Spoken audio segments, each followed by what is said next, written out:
ఈ దొరసానమ్మ చేసే అకృత్యాల్లో భాగం ఏంటంటే, ఈ పెద్దమ్మ తల్లి గుడి ఏరియాలోనే మనం ఎక్కడైతే ఫైట్ చేసామో, ఎక్కడైతే మొన్నంతా పోరాటం చేసి మా గుడి మాకు కావాలి, మా స్థలం మాకు ఇవ్వండి అని అడిగినప్పుడు ఈవిడికి రిప్రజెంటేషన్ కూడా ఇవ్వడం జరిగింది, నగర మేయర్ కాబట్టి. కానీ ఆవిడ ఏం చేసిందంటే, మీరు నా ఇంటి గుమ్మం కూడా తొక్కొద్దు, నా ఇంటి గుమ్మాన్ని తొక్కడానికి కూడా సరిపోరు, ఎందుకంటే మీరు ఇక్కడ మీరు అనుకున్న విధంగా నేను చెప్పినట్టుగా మీరు ప్రవర్తిస్తేనే మీరు గుమ్మం ఎక్కాలి, లేకపోతే రావద్దు అని కూడా కొన్ని వార్నింగ్లు ఇచ్చారు. ఆవిడ పెద్దమ్మ తల్లి గుడికి సహాయం చేయదు, కానీ 1500 గజాలు మాత్రం 1993 నుంచి ఇక్కడ మేము రెసిడెంట్ గా ఉన్నాం, ఇక్కడే ఉన్నాం, కాబట్టి మీరు మాకు రెగ్యులరైజేషన్ చేయాలి. 2023లో రెగ్యులరైజ్ చేయించుకున్నారు. ఎలా చేశారండి ఆవిడకి రెగ్యులరైజ్? 1993 నుంచి ఉంటే చేసేస్తారా? ఈ పెద్దమ్మ తల్లి గుడి కూడా ఎన్నో ఒక 70-80 సంవత్సరాల నుంచి ఉంది కదా, ఎన్నో ఏళ్ల నుంచి ఉంది కదా.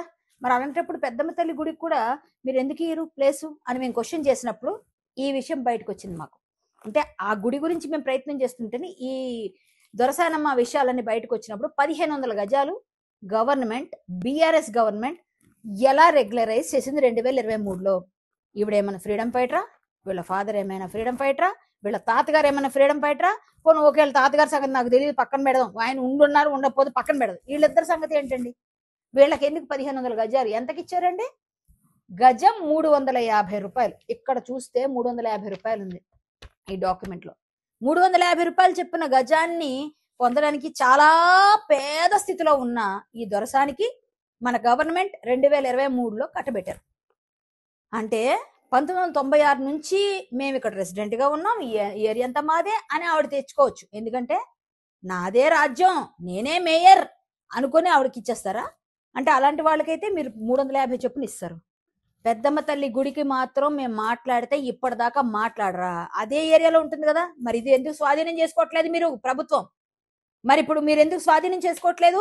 ఈ 1500 గజాలు ఎందుకు తీసుకోవట్లేదు? మీరు వెనక్కి తీసుకోండి. ఈ ఎఫ్ఐఆర్ ఆవిడ మీద అయింది కదా, ఇంకా చాలా చాలా విషయాలు చెప్తాను, ఇది ఒక్కటే కాదు, తర్వాత చెప్తాను. ఇంకా ఇప్పుడు ముందు ఇది చేయండి ఫస్ట్. ఈ ఎఫ్ఐఆర్ చూసి ఈ ఎఫ్ఐఆర్ లో భాగంగా ఎన్నైతే ఉన్నాయి ఇవన్నీ కూడా ఎలిగేషన్స్, మీరు ఎందుకు ఆవిడ మీద యాక్షన్ తీసుకోవట్లేదు గవర్నమెంట్? అంటే మీరు పదవిలో ఉంటే ఏ పని చేసినా చెల్లుతుంది, సామాన్యులకైతే మాత్రం మేము గుడి కోసం మేము ఫైట్ చేస్తుంటే మా మీద ముందు రోజే వచ్చి అరెస్ట్ చేసి మమ్మల్ని హౌస్ అరెస్టులు చేస్తారు, లేకపోతే మమ్మల్ని కొన్ని వందల మంది పోలీసులు మా కోసం కాపలా కాస్తారు. ఇన్ని జరుగుతూ ఉంటాయి. ఈ మేయర్తో మాత్రం మీరు మాట్లాడి గట్టిగా వెనక్కి తీసుకోలేరా? ఇంత పేద మేయర్. అంతేకాకుండా ఈ దొరసానమ్మ అనుచరులందరూ ఏం చేస్తారంటే, ఒక 10 మంది ఉంటారు. ఆ 10 మంది కూడా అక్కడ చిన్న చిన్న చిరు వ్యాపారులందరూ వచ్చి వారం శనివారం సంత నిర్వహించుకుంటుంటే ప్రతి ఒక్కరి దగ్గర 100 రూపాయలు కలెక్షన్, ఒక 40-40 వేలు కలెక్షన్ వారానికి. ఈవిడ పైన సరిపోదా శనివారం అనే విధంగా చాలా చాలా ట్యాగ్ లైన్లు పెట్టి పేపర్లలో కూడా పడినా కూడా మనం పట్టించుకోలే. ఆవిడ గురించి పేద పేద కుటుంబీకులు కేకే వారసులు అని రాశారు. మీకు అర్థమైంది కాబట్టి చెప్తున్నా ఎవరన్నది. మరి అప్పుడు కూడా పట్టించుకోలే. అంటే ఇవన్నీ పేపర్లో వచ్చినా, టీవీలో వచ్చినా, మన జర్నలిస్ట్ సోదరులు పెట్టినా, ఈవిడ 350 రూపాయలకి ఇంత గట్టిగా ఈవిడ చేస్తున్న ఈ దంద 350 రూపాయలు చెప్పని 1500 గజాలు తీసుకున్నారు. ఏమండి, మా గుడికి మీరు ఇవ్వడానికి మాత్రం మీకు ఇబ్బందిగా ఉందా? 2 లక్షల రూపాయలు 2 లక్షల రూపాయలు గజానికి ఇస్తేనే మాట్లాడండి అన్న తహసీల్దార్.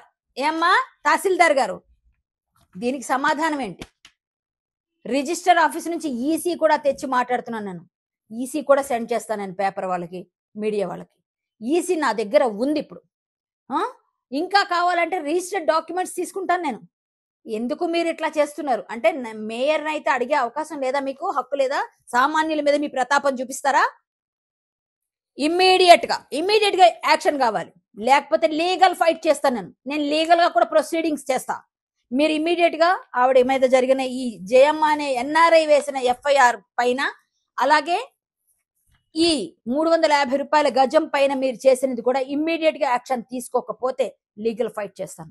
కరాటే కళ్యాణి ఎప్పుడు నిజం వైపే నిలబడుతుంది. మీరు చేసింది అదర్ విత్ ప్రూఫ్స్ ఉన్నాయి. ఈ ప్రూఫ్స్ మొన్ననే నేను పెద్దమ్మ తల్లి గుడి విషయంలో ఆ రోజే నేను బయట పెట్టాను. కాకపోతే మీరంతా కూడా ఆ వేడిలో ఉన్నారు కాబట్టి అది బయటికి రాలేదని మళ్ళీ ఈ రోజు ఇది తీసుకొచ్చిన. దయచేసి దీనిపైన దృష్టి సారించి ప్రభుత్వం రేవంత్ రెడ్డి గారు ఇమ్మీడియట్ గా యాక్షన్ తీసుకోవాల్సిందిగా కోరుతున్నాను.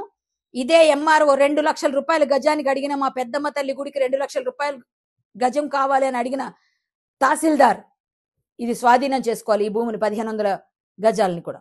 ఇది నేను డిమాండ్ గా తెలియజేస్తూ ధన్యవాదాలు. మళ్ళీ వెంటనే వీడియోలో మొత్తం అంతా ఎక్కువ ఒకేసారి చెప్పకూడదు, మెల్లమెల్లగా ఆవిడ గురించి చాలా చాలా ఉన్నాయి. ఎక్కడెక్కడ కబ్జాలు ఉన్నాయో ఎక్కడెక్కడ ఉన్నాయో అవన్నీ కూడా నేను మరొక వీడియోలో చెప్తానని తెలియజేసుకుంటూ జై శ్రీరామ్, భారత్ మాతాకి జై.